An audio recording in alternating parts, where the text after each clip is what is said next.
वक्सानता मुस्लिदी वसन सकारा अहिंसा सत्यम करो दस्तयागा शांतिरपै सुनम दया गुले स्वलोलो लिंग चिरी शिखा हिनशिव शरोधाई सदो शकाव चलापि सर्ववंची भविष्यति जनुमं बिना बोलम जपस्वस्ति शाम वक्सदता मुस्लिनी वसन सकारा ओ तम यं वेदं दिव्गना पितरास्ते पास्ते तस्मै नमः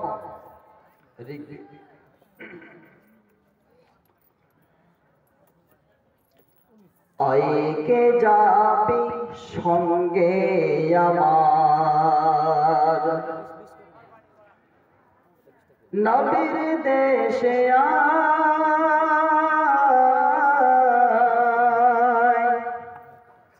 नबीर देशे आय जेथा मोर धूलो मुक्त होलो लेगे नबीर पाय आइके जाबी संगे आमार नबीर देशे आय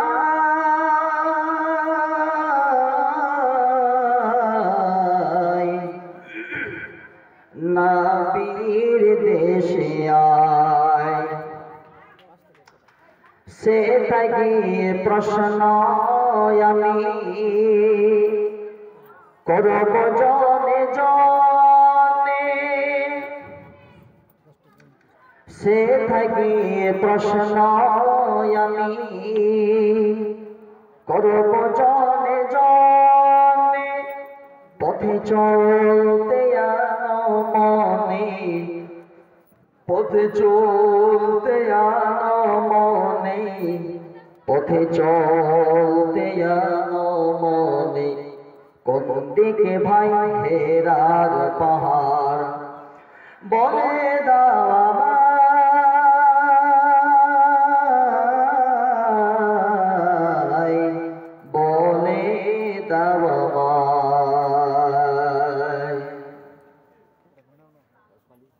সামনে সুস্থ গেলে কেন নেব এই সব করে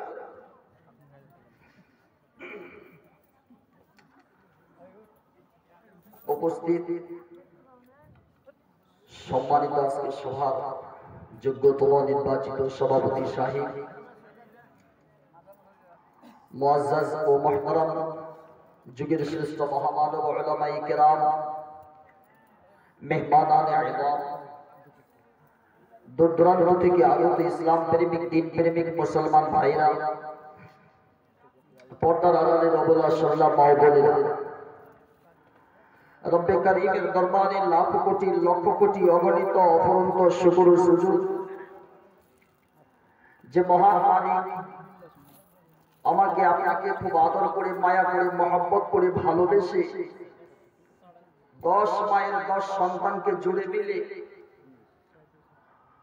গোটা থানা থেকে গোটা এলাকা থেকে খুব যাচাই করে বাছাই করে নির্বাচিত করে আজকের এই সুন্নতি মাহফিলে প্রায় রাত্রি 11:30 নাগাদ বসে রাখার তৌফিক এনায়েত করেছেন যে মনিব আল্লাহ পাক রব্বুল আলামিন এত সুনাম ধন্য একটি সুযোগ আল্লাহ পাক তিনি আমাদের করিয়ে দিয়েছেন সেই মনিবের দরবারে আমরা শুকরিয়া জ্ঞাপন করছি এজন্য সকলে অন্তরে অন্তঃস্থল থেকে জোর গলায় উচ্চ স্বরে আওয়াজ দিয়ে পড়ছি আলহামদুলিল্লাহ রবের দেওয়া জবান দিয়ে যারা কালিমাতুশ শুকর আদায় করে তাফসীরের ভাষায় তারা হচ্ছে এই জমিনের এক নম্বর কপালওয়ালা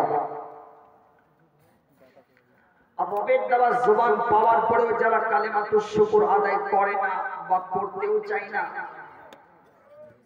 তারা আবার এই জমিনের এক নম্বর কপাল পোড়া বিশ্ববিখ্যাত তাফসীর তাফসীরে কুরতুবীর ভিতরে ইমাম কুরতুবী রাহমাতুল্লাহ আলাইহি তিনি সুন্দর করে সূরা ফাতিহার তাফসীর করতে গিয়ে তিনি বলেন আলহামদুলিল্লাহি রাব্বিল আলামিন। একটা মানুষ তার হায়াতের জীবনের লক্ষ্য কোটি কোটি টাকা ধন সম্পদ পাওয়ার পর যতটা কপালওয়ালা ভাগ্যবানওয়ালা কিসমতওয়ালা না হয়, তার থেকে বেশি হাজার গুণে বেশি ওই বান্দা বেশি আল্লাহর কাছে প্রিয় মাহবুব হয়ে যায় যে বান্দা রবের দেওয়া জবান দিয়ে কালেমাতুশ শুকর আদায় করে। সুতরাং এতক্ষণ পর্যন্ত বসে আছে আল্লাহ পাক আপনাকে বসিয়ে রেখেছে। অ্যাকচুয়ালি আপনারা খুব আল্লাহর একজন মাহবুব বান্দা। এই মাহবুব বান্দা তাফসীর ভাষায় আল্লাহ পাক দেখতে চান যে আমার দেওয়া জবান দিয়ে কারা কারা আমার শুকরিয়া আদায় করছে। সুতরাং যা হয়েছে তা ভুলে গিয়ে দ্বিতীয়বারের মতো আল্লাহর দেওয়া জবান দিয়ে আমরা শুকরিয়া আদায় করছি। একটু জোরে সোরে আমরা আল্লাহর দেওয়া জবান দিয়ে শুকরিয়া জ্ঞাপন করছি। জোরে বলি তো আলহামদুলিল্লাহ, মাশাআল্লাহ, জাযাকাল্লাহ খাইর। আসলে নবীগণ রাসূলগণ যদি কথা বলতেন তাহলে কিছু মুনাফিক ছিল। এই কথাটা একটু মন দিয়ে শুনেন। নবীগণ রাসূলগণ যখন কিছু কথা বলতেন তখন কিছু মুনাফিক ছিল, তারা পাশ দিয়ে কেটে চলে যেত। তো তারা ছিল মুনাফিক। নবীগণ রাসূলগণ পৃথিবীতে আর আসবেন না, ওই কাজটা আমাদের দিয়েছে, আলেম ওলামায়ে কেরামদের দিয়ে দিয়েছে।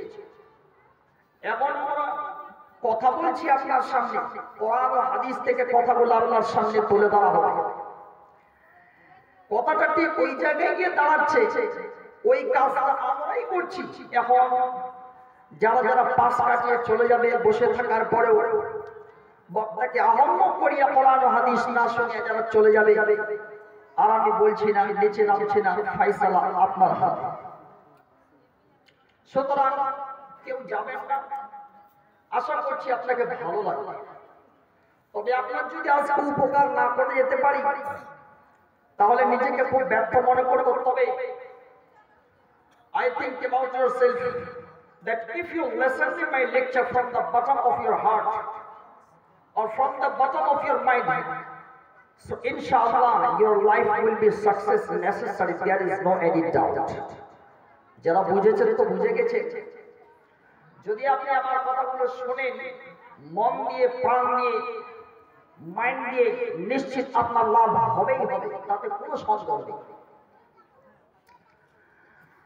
ছোট্টবেলায় একটা কবিতা পড়েছিলাম, কবিতার ভাষাটা ছিল এইটা, বাবুই পাখিরে ডাকি বলেছে জোড়ায়, পুরে ঘর থেকে কোনো শিল্পের বড়াই।